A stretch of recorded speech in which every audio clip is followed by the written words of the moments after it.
Bonjour à tous et bienvenue dans cette nouvelle vidéo, et oui c'est un peu différent d'habitude Alors je sais que vous avez plein de questions qui vous arrivent en tête. Alors déjà c'est quoi ce format? Et ben c'est très simple, c'est juste un format facecam pour rentrer aussi dans les games des critiques à chaud, voilà tout simplement, c'est un format qui est très facile à faire. Donc pour les vacances, bah c'est parfait. Ensuite deuxième question à mon avis, c'est pourquoi est-ce que je porte un chapeau? Il faut que je vous réponde que mes cheveux sont atroces en ce moment et que j'ai rendez-vous au coiffeur que demain. Du coup j'ai préféré mettre un chapeau plutôt que me battre avec pendant 5 heures et ne pas tourner la vidéo. Alors là je sais qu'une autre question du coup va vous venir en tête, c'est pourquoi je ne tourne pas cette vidéo demain? Eh bien c'est parce que j'ai pas le temps et puis de toute façon c'est pas toi qui décide. Mais enfin bref, en tout cas bienvenue pour cette vidéo, je suis très content de vous avoir pour quelques minutes où on va parler, vous l'avez vu dans le titre, on va parler des Simpsons. La saison 3 de Stranger Things a été pour moi une énorme surprise parce que de base je ne voulais pas regarder cette troisième saison, j'en avais un peu rien à foutre, je vais pas vous mentir. La deuxième saison m'avait tellement laissé un goût amer dans la bouche, déjà pour tout vous dire je m'en souviens quasiment plus de la seconde saison, mais surtout bah ça m'avait complètement enlevé l'envie de regarder une troisième saison de Stranger Things. J'en attendais rien du tout, mais quand j'ai vu les gens commencer à se mettre assez d'accord pour dire que la saison 3 elle valait quand même le coup, je me suis dit allez pourquoi pas. J'ai eu ma première frayeur parce que les 3 premiers épisodes je les trouve très nazes. 3 premiers épisodes qui tournent beaucoup autour de l'amour adolescent, Will qui est délaissé, Eleven qui s'émancipe avec Max parce que justement elle rompt avec j'ai oublié son prénom mais enfin bref, j'aime pas vraiment voir ça dans les séries. Certaines séries comme Stranger Things, je trouve qu'elles ont une intrigue qui est tellement intéressante de base que du coup ça me fait chier de voir des intrigues amoureuses. Je sais que c'est un peu difficile à comprendre, mais c'est qu'en gros, je le répète, c'est que l'intrigue pour moi elle vaut tellement le coup avec du coup l'autre monde, les monstres qui débarquent d'ici, on sait pas pourquoi. En plus du coup il y a aussi l'intrigue des Russes, mais l'intrigue des Russes j'y reviendrai un peu plus tard. Mais du coup tout ça en fait réuni, je me suis dit putain on est en train de perdre du temps en fait avec les intrigues amoureuses. On est en train de perdre du temps. Alors oui c'est chouette pour nos personnages parce qu'on les voit évoluer, d'ailleurs ils évoluent énormément grâce à leurs histoires d'amour, on le voit bien, au final ils évoluent énormément grâce à l'amour et au final beaucoup moins avec l'intrigue des méchants. L'intrigue des méchants, bon au final ça aide certains par-ci par-là, mais c'est vraiment ces intrigues d'amour qui les fait progresser, donc tant mieux pour nos personnages, ça fait aussi du bien de les voir avancer dans leur vie à eux. Mais voilà, 3 épisodes qui tournent autour de l'amour adolescent.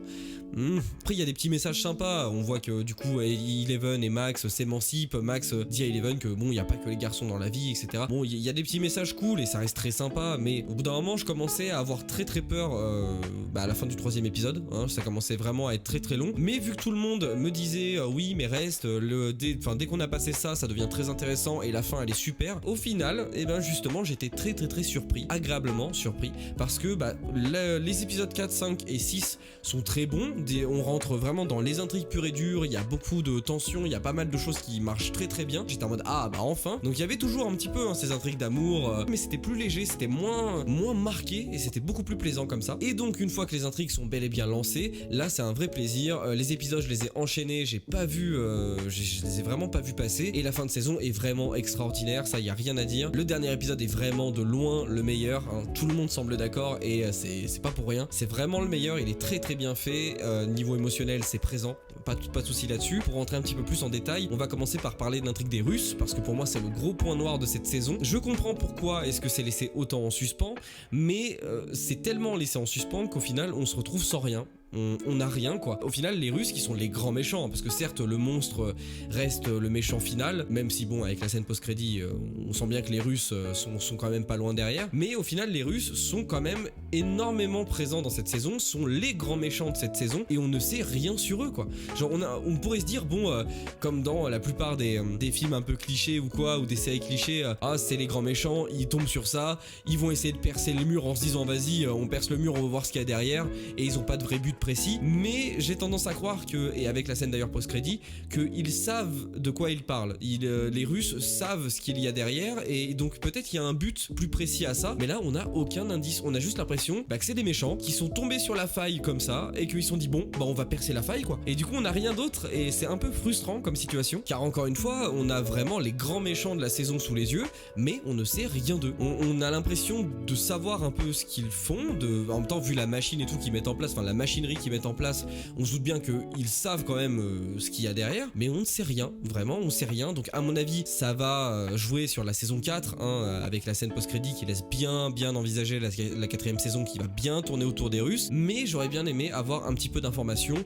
Et pour moi le gros problème de cette intrigue des Russes, c'est le Terminator russe, hein, c'est le Schwarzenegger russe. Ça par contre c'était vraiment chiant, hein, je vais pas vous mentir. J'avais envie de zapper toutes les scènes d'ailleurs, pour vraiment être franc avec vous. Dès que je le voyais apparaître, j'avais envie de zapper la scène, j'avais envie d'aller un peu plus loin et de ne plus voir ce Terminator russe, parce que vraiment le trait il est forcé, mais oh mon dieu, genre le trait c'est un cliché sur pattes, c'est incroyable. Alors oui, la série se passe dans les années machin, mais je veux dire nous on la regarde en 2019, donc on a vraiment pas besoin d'avoir un cliché de Terminator russe.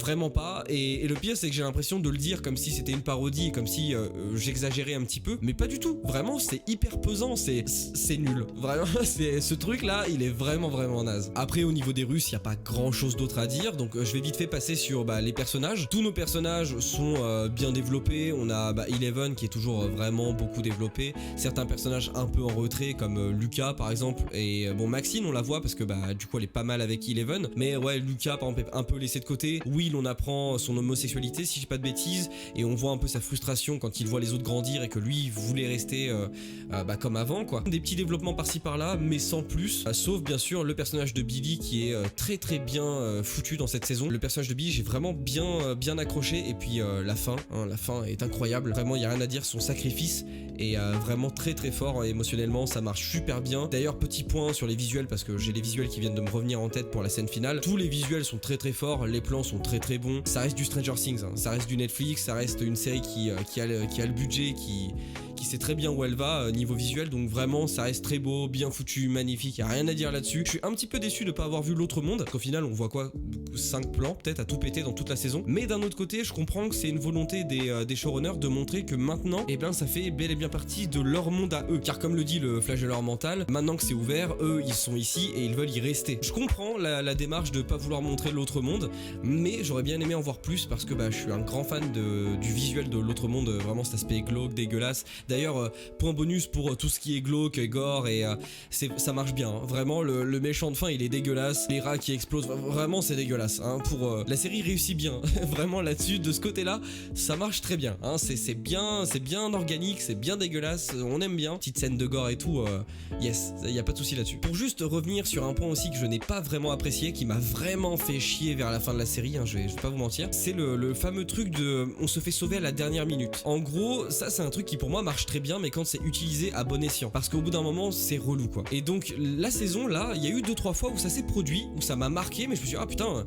pas passé loin quoi. Mais le dernier épisode, si je dis pas de bêtises, ou les 2 derniers épisodes en cumulé, vraiment on a le droit à peut-être une dizaine de moments, bon allez peut-être un peu moins, on va dire 5 moments, un peu plus même, où vraiment les protagonistes passent à ça, de se faire tuer. Et le seul problème c'est que la saison l'utilise beaucoup, et au tout début ça passe bien parce que c'est au début, mais même à la fin, au bout d'un moment j'avais tendance à me dire putain mais vraiment quoi. Et au final j'avais plus peur pour nos personnages, parce que à chaque fois ils se font sauver à la dernière minute. Je vais te parler d'un moment bien précis. Il y a un moment par exemple où il y a Eleven, Max et le mec dont j'ai oublié le prénom, voilà, le copain d'Eleven, ça va me revenir, hein, je le mettrai en photo et tout, mais comme ça j'arriverai plus à m'en souvenir. Et par exemple il y a une scène où il se cache du coup du flagelleur mental dans un magasin, et on voit que le flagelleur envoie des espèces de membres bizarres avec des dents là pour les chercher dans tout le magasin, et le truc dès qu'il voit un bras d'un mannequin, ou dès qu'il y a un côté de meuble, le machin il attaque directement, vraiment il se jette dessus quoi. À un moment donné où bizarrement eux ils sont cachés derrière un petit muret, et le machin se ramène justement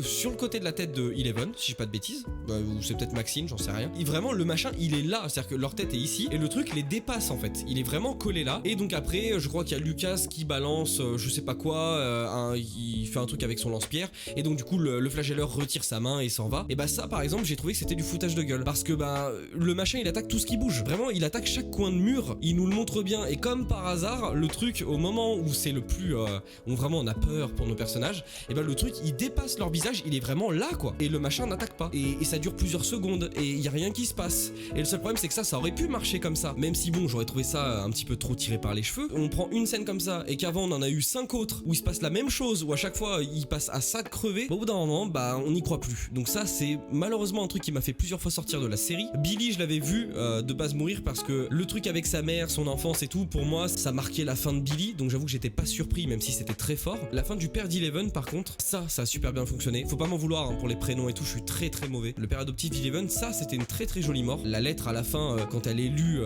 avec sa voix etc, vraiment ça m'a bien touché, ça a bien fonctionné sur moi. Puis après il y a pas grand chose d'autre à dire hein. Il y a déjà eu énormément de critiques qui ont été faites sur Stranger Things saison 3. Si vous vous êtes arrêté ou si vous avez pas la foi, passez ces 3 épisodes parce que vraiment l'intrigue est très intéressante, ça marche très bien, et puis une fois que Stranger Things se met en place, voilà, ça fuse et il y a pas de problème. La fin est exceptionnelle, c'est pas extraordinaire, c'est pas une saison de fou, mais c'est une saison qui fonctionne très bien, qui est très bonne. Foncez regarder Stranger Things saison 3, vous avez mon avis. Je travaille sur d'autres vidéos qui sont beaucoup plus travaillées, vous en faites pas, mais ça me demande du temps, donc vu que c'est les vacances, je prends du temps pour les vidéos et pour moi aussi à côté. Après si vous préférez peut-être les vidéos un peu plus scriptées, un peu plus podcast, où vraiment il y a ma voix qui est plus posée et tout, vous me le dites en commentaire, pas de problème.